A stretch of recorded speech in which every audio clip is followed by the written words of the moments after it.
Avant Garde தலைமை அதிகாரியின் கருத்து தொடர்பில் அமைச்சர்கள் மூவர் போலீஸ் மா அதிபரிடம் முறைப்பாடு. வரவு செலவு திட்டம் தொடர்பில் ஜனாதிபதிக்கும் ஒன்றிணைந்த எதிர்க்கட்சியின் ஸ்ரீலங்கா சுதந்திர கட்சி உறுப்பினர்களுக்கும் இடையில் கலந்துரையாடல்.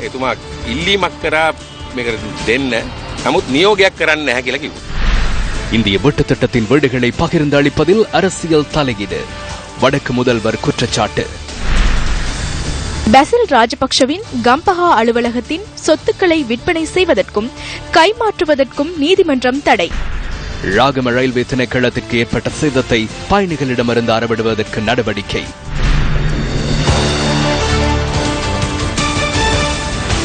அனைவருக்கும் வணக்கம். நீங்கள் இணைந்து கொள்வது இலங்கையின் முதற்தர செய்தி வழங்குனர் நியூஸ் ஃபர்ஸ்டின் பிரதான செய்திகளோடு.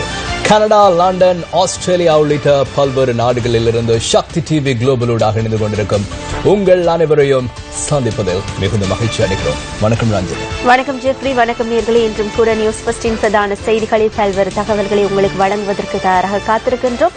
முதலில் அவதானம் உள்நாட்டு செய்திகள். எவன்கார்ட் நிறுவனத்தின் தலைவர் தம் மீது முன்வைத்துள்ள குற்றச்சாட்டுகளின் உண்மைத்தன்மை குறித்து விசாரணை செய்து நீதியை நிலைநாட்டுமாறு வலியுறுத்தி போலீஸ் மா அதிபரிடம் அமைச்சர்கள் மூவர் முறைப்பாடு செய்துள்ளனர். ராஜித சேனாரத்ன, அர்ஜுன ரணதுங்க மற்றும் பாட்டலி சாம்பிக்க ரணவக்க ஆகியோர் கடிதம் ஒன்றின் மூலம் போலீஸ் மா அதிபரிடம் இந்த கோரிக்கையை விடுத்திருக்கின்றார்கள். எவர்கார்ட் நிறுவனத்துடன் தொடர்புடைய வேறு நபர்களிடமோ எந்த ஒரு சந்தர்ப்பத்திலும் தேர்தலுக்காக பணம் அல்லது லஞ்சம் பெறவில்லை என அமைச்சர்கள் அனுப்பியுள்ள கடிதத்தில் குறிப்பிடப்பட்டுள்ளது. தாம் எவன்கார்ட் நிறுவனத்தின் கடற்பாதுகாப்பு செயற்திட்டத்திற்கு எதிர்ப்பை வெளியிடுகின்றமையால் நிசாங்க சேனாதிபதியுடனான தனிப்பட்ட கொடுக்கல் வாங்கல் அல்லது பிரசாரங்களுக்கு எதிரானதால் அல்லவெனவும் அதில் குறிப்பிடப்பட்டுள்ளது. நாட்டு மக்களின் தேவை கருதி நல்லாட்சிக்கான மக்கள் ஆணைக்கு அமைவான தேசிய கடமையை இது என ராஜித சேனாரத்ன, அர்ஜுன ரணதுங்க மற்றும் பாட்டலி சாம்பிக்க ரணவக்க ஆகியோர் போலீஸ் மா அதிபருக்கு அனுப்பியுள்ள கடிதத்தில் குறிப்பிடப்பட்டுள்ளது. நானும் பாட்டலி சாம்பிக்க ரணவக்க மற்றும் அர்ஜுன ரணதுங்க உள்ளிட்ட மூவரும் போலீஸ் மா அதிபருடன் கலந்துரையாடினோம்.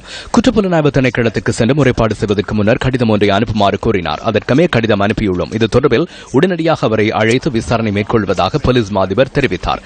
அவ்வாறு அவர் செயற்படுவார். ஒன்றிணைந்த எதிர்க்கட்சியின் ஸ்ரீலங்கா சுதந்திர கட்சி பாராளுமன்ற உறுப்பினர்கள் ஜனாதிபதியை சந்தித்து இன்று கலந்துரையாடினார்கள். ஜனாதிபதி செயலகத்தில் நடைபெற்ற இந்த சந்திப்பின் போது வரவு செலவு திட்டம் தொடர்பில் விரிவாக கலந்துரையாடப்பட்டது. டலஸ் அழகப்பெரும, குமார வெல்கம, பந்துல குணவர்தன, நாமல் ராஜபக்ச உள்ளிட்ட ஸ்ரீலங்கா சுதந்திர கட்சியின் 26 எதிர்க்கட்சி உறுப்பினர்கள் இந்த கலந்துரையாடலில் பங்கேற்றனர். ஸ்ரீலங்கா சுதந்திர கட்சியின் எதிர்க்கட்சி உறுப்பினர்கள் தொடர்பில் செயற்படுவதற்காக ஜனாதிபதியினால் நியமிக்கப்பட்ட கலாநிதி சரத் அமுனுகம, நிமல் சிறிபால டி சில்வா மற்றும் எஸ் பி திசாநாயக்க போன்ற அமைச்சர்களும் இதில் பங்கேற்றிருந்தனர். அண்மையில் சமர்ப்பிக்கப்பட்ட வரவு செலவு திட்டத்தில் சில சிக்கல் காணப்படுவதாக எதிர்க்கட்சி உறுப்பினர்கள் இதன்போது சுட்டிக்காட்டினர். கல்விக்காக அதிக நிதி ஒதுக்கப்பட்டுள்ளதாக கூறிய போதிலும் நடைமுறையில் அவ்வாறான நிலை காணப்படவில்லை எனவும், ஊழியர் சேமலாப நிதி மற்றும் ஊழியர் நம்பிக்கை நிதியத்தை ஒன்றிணைத்து அதன் நிர்வாகத்தை தனியார் பிரிவுக்கு வழங்கும் சூழல் காணப்படுவதாகவும் இவர்கள் சுட்டிக்காட்டினர். வரவு செலவு திட்டம் தொடர்பில் காணப்படும் சிக்கல்கள் குறித்து பிரதமர் மற்றும் நிதியமைச்சரிடம் கலந்துரையாட முடியும் என இதன்போது ஜனாதிபதி குறிப்பிட்டார்.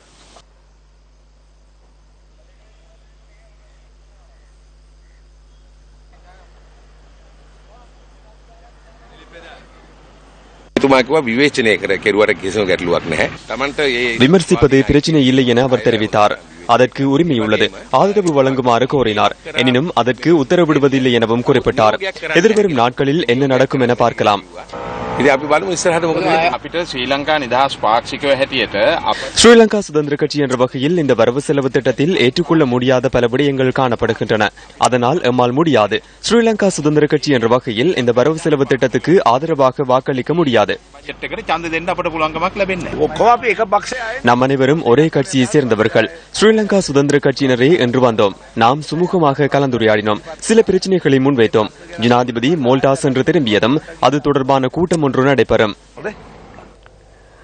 காலி கராப்பிட்டியில் இன்று இடம்பெற்ற நிகழ்வு ஒன்றில் அமைச்சர் ராஜித சேனாரத்ன கருத்து வெளியிட்டார். அதிகளவானோர் ஒன்றிணைக்கப்பட்டதன் பின்னர் தேசிய அரசாங்கம் ஸ்தாபிக்கப்பட்டுள்ளது.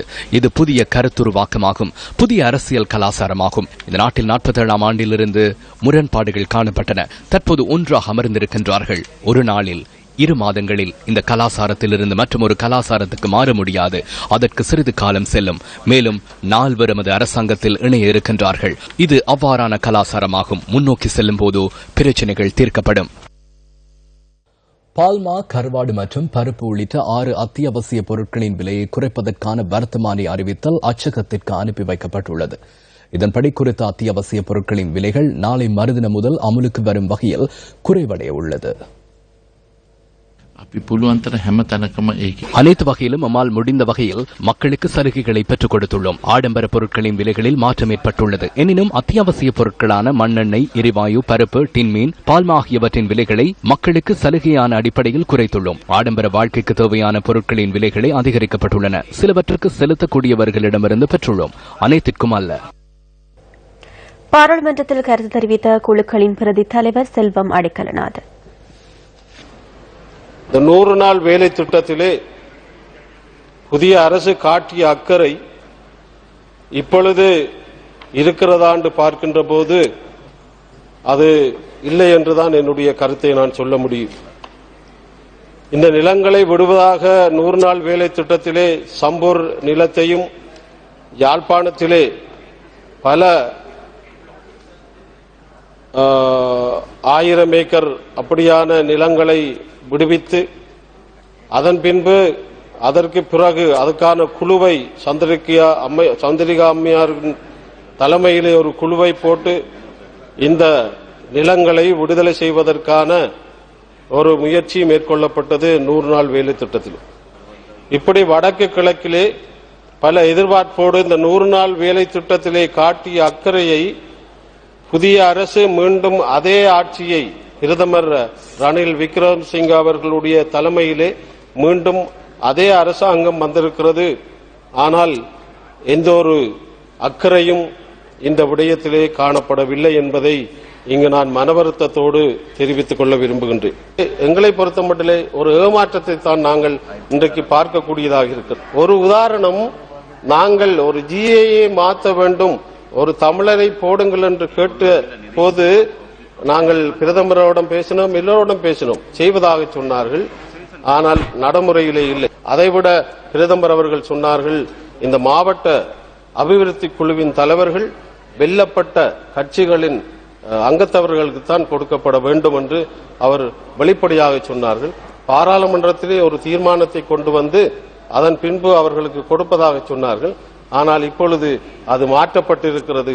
அவர் சொன்ன வாக்கு இன்றைக்கு நடைமுறைப்படுத்தப்படவில்லை.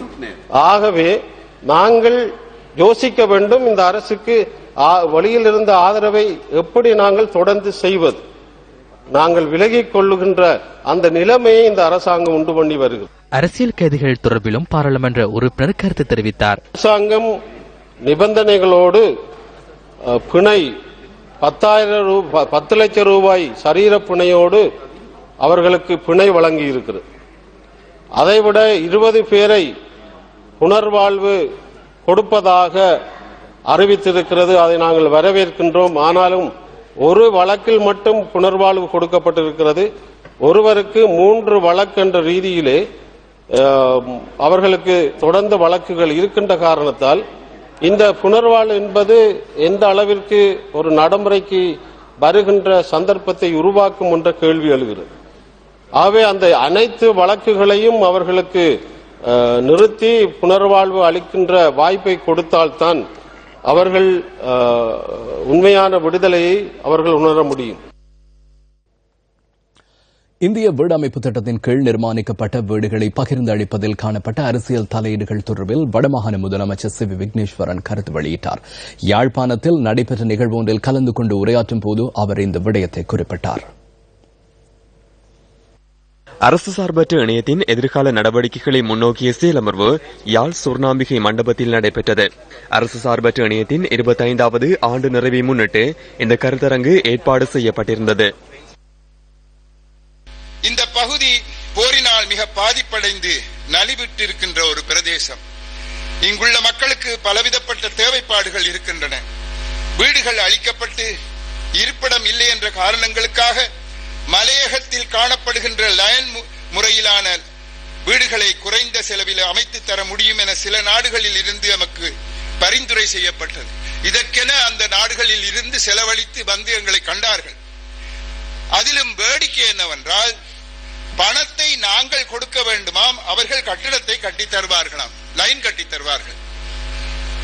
இந்த வகையில் இந்திய அரசினால் எமக்கு வழங்கப்பட்ட வீடமைப்பு திட்டங்கள் சிறிய வீடுகளாக இருப்பினும் எமது சுகாதாரத்திற்கும் கலாச்சாரத்திற்கும் ஏற்புடையதாக அமைந்திருப்பது மனதிற்கு மகிழ்வளிப்பதாக இருக்கின்றது. அவற்றை தேவைப்பட்ட மக்களுக்கு பகிர்ந்து கொடுக்கும் போதுதான் அரசியல் தலையீடுகள் தலைவிரித்தாடின.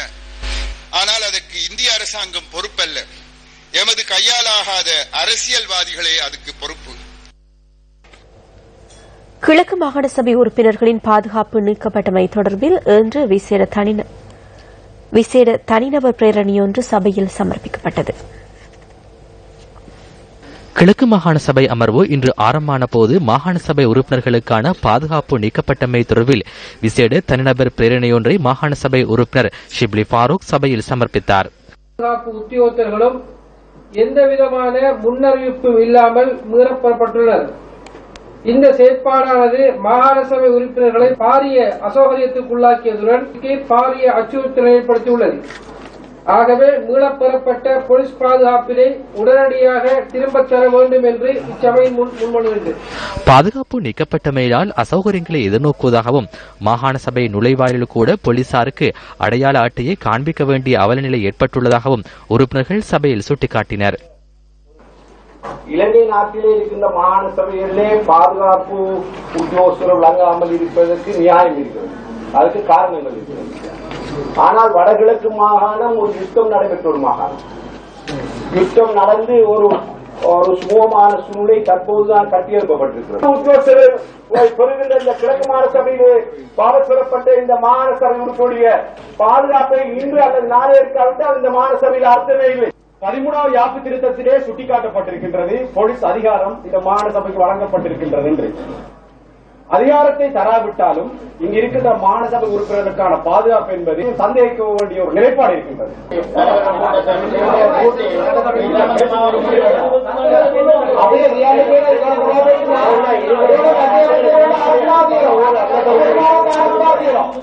முதலமைச்சர் இதற்கு பதில் வழங்க முற்பட்ட போது எதிர்க்கட்சி உறுப்பினர்கள் அதற்கு மறுப்பு தெரிவித்ததுடன் அனைத்து உறுப்பினர்களும் கருத்துக்களை தெரிவித்த பின்னரே முதலமைச்சர் பதில் வழங்க முடியும் என்று குறிப்பிட்டுள்ளனர். இதன் காரணமாக சபையில் அமளி துமளி ஏற்பட்டதை அடுத்து எதிர்க்கட்சி வரிசையில் அமர்ந்திருந்த உறுப்பினர்கள் வெளிநடப்பு செய்தனர்.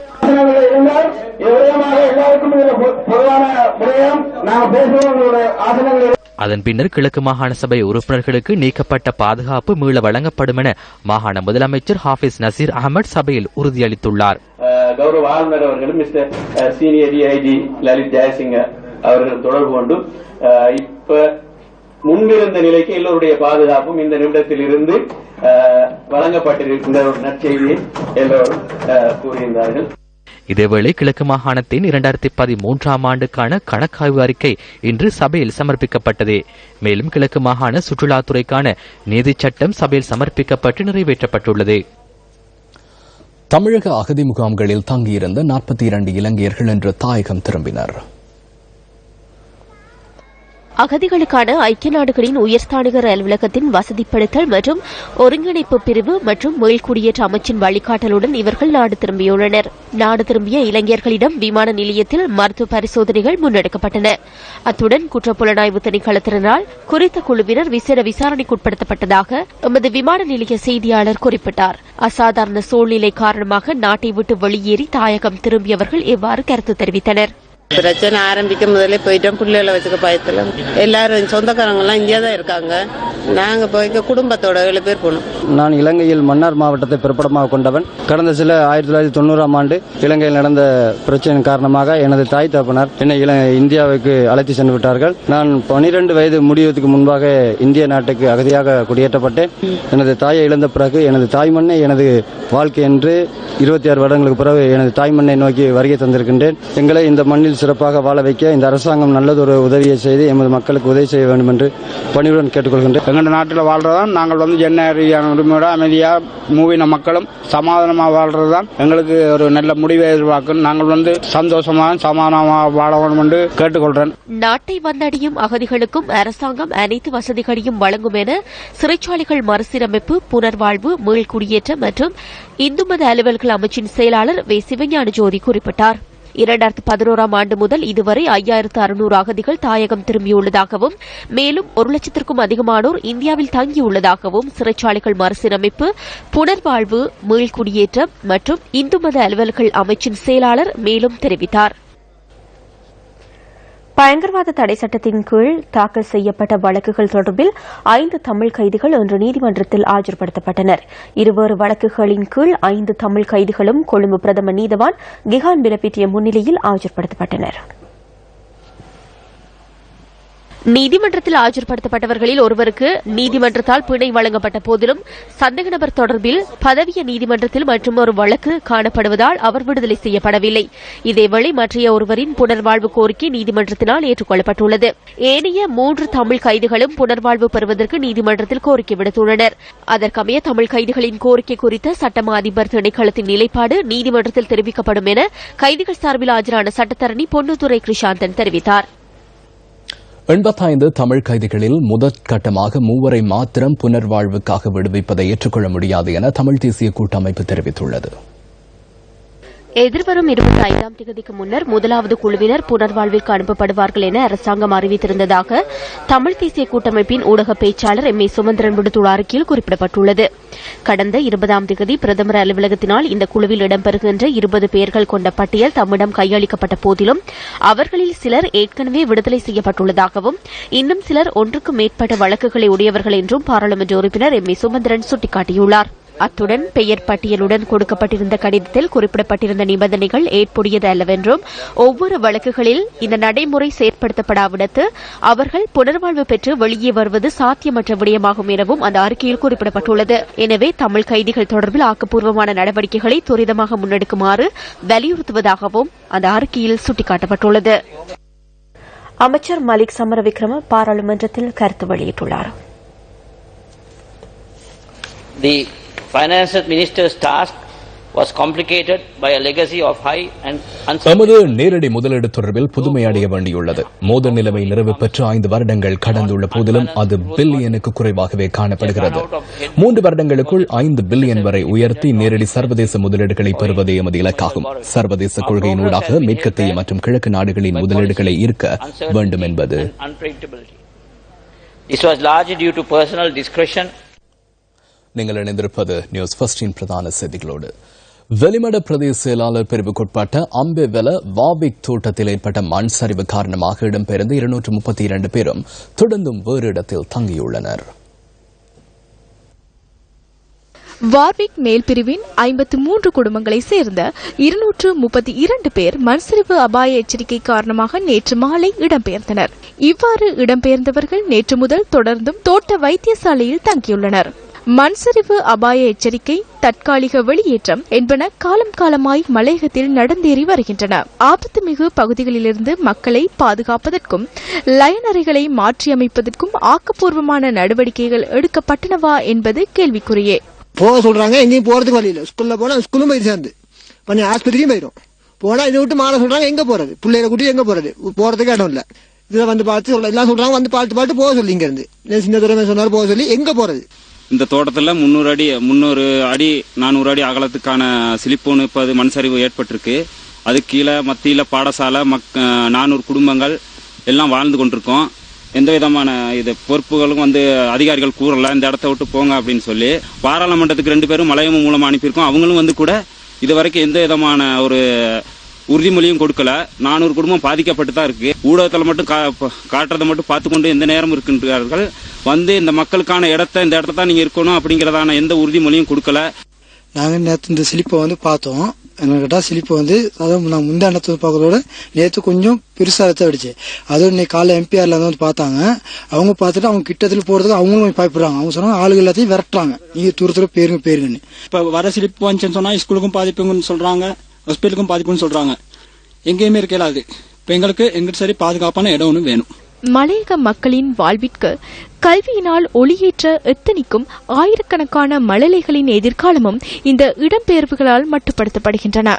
பிள்ளைங்களை வச்சுட்டு இங்க இருக்கையும் பயமாத்தான் இருக்கு, வீட்டுல இருக்கையும் பயமாத்தான் இருக்குது. இங்க இருந்தா இங்க பிள்ளைங்களுக்கு அடிக்கடி காய்ச்சல் வந்துருது.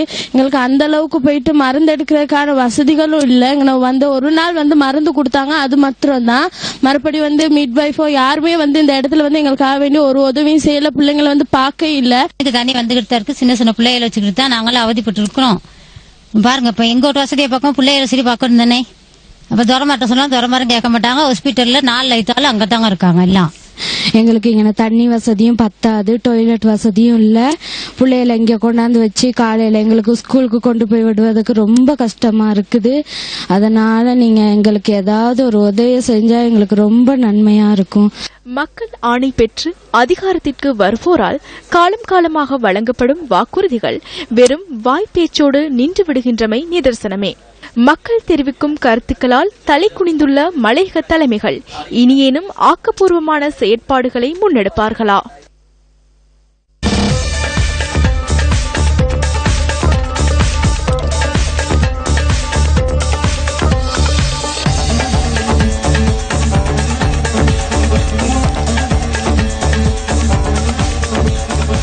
கிளிநொச்சி ஊற்றுப்புலம் பிரதேசத்தில் விதை நெல் சுத்திகரிப்பு நிலையத்திற்கான அடிக்கல் வடமாகாண விவசாய அமைச்சரால் இன்று நாட்டப்பட்டது. கிளிநொச்சி ஒருங்கிணைந்த பண்ணையாளர் சிக்கன கடனுதவி கூட்டுறவு சங்க விதை உற்பத்தி மற்றும் விற்பனை மேம்படுத்தல் திட்டத்தின் கீழ் இந்த நிலையம் அமைக்கப்பட உள்ளது.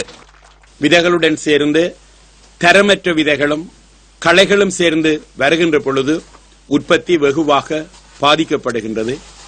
நெருக்கடியான காலகட்டங்களில் இங்கு நெல்லையங்களினால் விதை நெல்லை உற்பத்தி செய்ய முடியாத ஒரு நிலையில் தென்னிலங்கையிலிருந்து நெல் பலராலும் இங்கு எடுத்து வரப்பட்டது. அவ்வாறு கொண்டு வரப்பட்ட விதை நெல்லுடன் சேர்ந்து பன்றி நெல் என்கின்ற நெல்லை போன்ற தோற்றத்துக்குரிய ஒரு களையும் அதன் விதைகளும் சேர்ந்து இன்று எங்களுடைய நெல் வயல்களில் அந்த பன்றி நெல் களையும் ஆக்கிரமித்திருப்பதை நீங்கள் பார்த்திருப்பீர்கள்.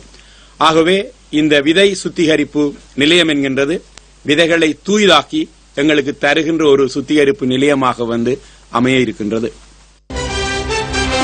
ஹட்டன் லெதண்டி தோட்டத்தில் சிறுத்தை தாக்குதலுக்கு இலக்காகி 3 பேர் வைத்தியசாலையில் அனுமதிக்கப்பட்டுள்ளனர்.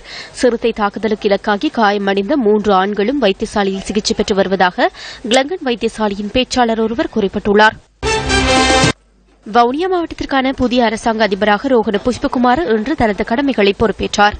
மாவட்ட செயலகத்தினால் ஏற்பாடு செய்யப்பட்ட இந்த பதவியேற்பு நிகழ்வில் முன்னாள் அரசாங்க அதிபரும் கலந்து கொண்டிருந்தார். புதிய மற்றும் முன்னாள் அரசாங்க அதிபர்கள் வைபவ ரீதியாக அழைத்து வரப்பட்டனர். சர்வமத பிரார்த்தனைகளின் பின்னர் முன்னாள் அரசு அதிபர் பந்துல ஹரிச்சந்திர பொறுப்புகளை புதிய அரசாங்க அதிபரிடம் உத்தியோகபூர்வமாக ஒப்படைத்தார். இந்த நிகழ்வில் பிரதேச செயலாளர்கள், மாவட்ட செயலக உத்தியோகத்தர்களும் கலந்து கொண்டு புதிய அரசாங்க அதிபரை வரவேற்றனர். இத்துடன் நியூஸ் ஃபர்ஸ்டின் இரவு 8 மணி பிரதான செய்திகள் நிறைவடைந்தன. இரவு 10:45 இடம்பெறும் நமது அடுத்த பிரதான செய்திகளோடு மீண்டும் சந்திப்போம். வணக்கம்.